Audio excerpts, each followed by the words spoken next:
Hey there, this is a quick tutorial for those wanting to adapt humanoid animations to Unity for use in VRC.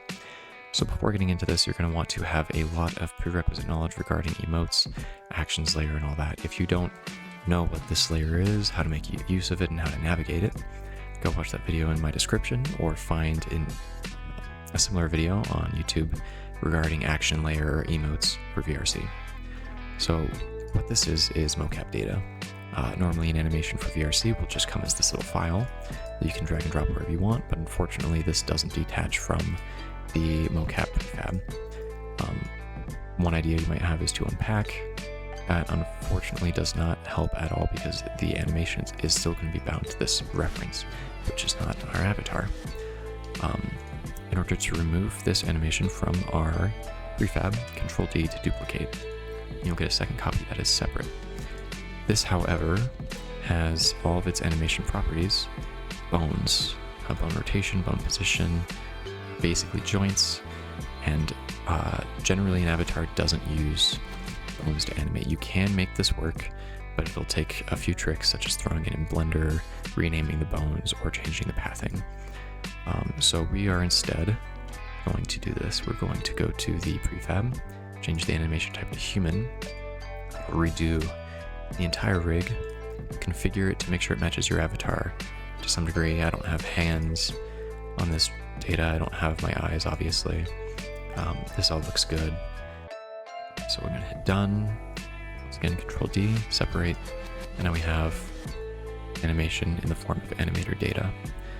I would always recommend going to bake into pose on all three of these because that will help, especially if these are original, keep your animation as true to the recorded animation as possible. So now you can just take this animation, drop it in a emote or an action in your action layer. Of course, we need to create a toggle for that, so I'm going to go to my menus. Again, this is a place where having that prerequisite knowledge would really help. I'm going to name it Windex. Parameter, integer, I believe it was 28. And that's pretty much it as far as getting this animation working. Of course, we could test that. Go into play mode. I have emulator here so that we can more easily see if it worked or not. Here we go. Capware, page 2, Windex. Nice. So that seems like it works. The second part of this that I was going to get into is a little tip regarding animations. I have an animation for my scanner on my back. It's baked into the scanner. It's constantly looping. An issue you may have when dealing with props that have baked-in animations is the paths listed in the animation may not line up. And what I mean by paths are, if I can get back to the tutorial, when this was, I'm gonna leave play mode, in generic, and take this out again. This uses bones, and each of these bones has a path. You can see that path directly if you open up the animation itself in your files. And I'm going to search for path. And throughout the animation, it lists out the path for different properties, like your hips, your legs, your feet, your arms, your neck, all that.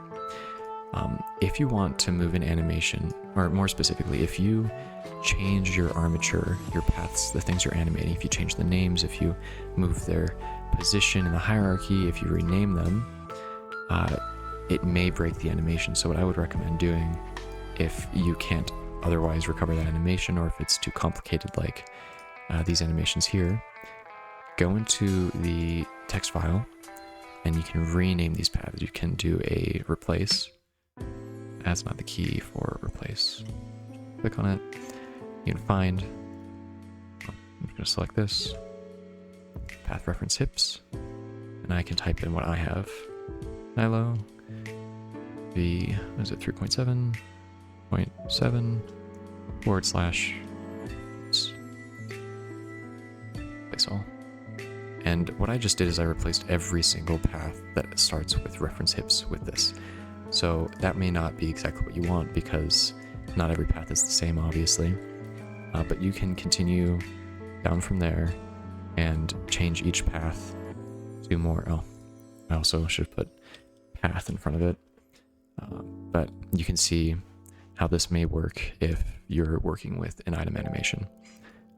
It is a little complicated, but it is much easier than scrapping the entire animation and starting from scratch. Anyways, I hope that helped. Any of you out there who have mocap data that you would love to send me, please do, because this stuff is incredibly fascinating. But other than that, have a nice day and happy creating.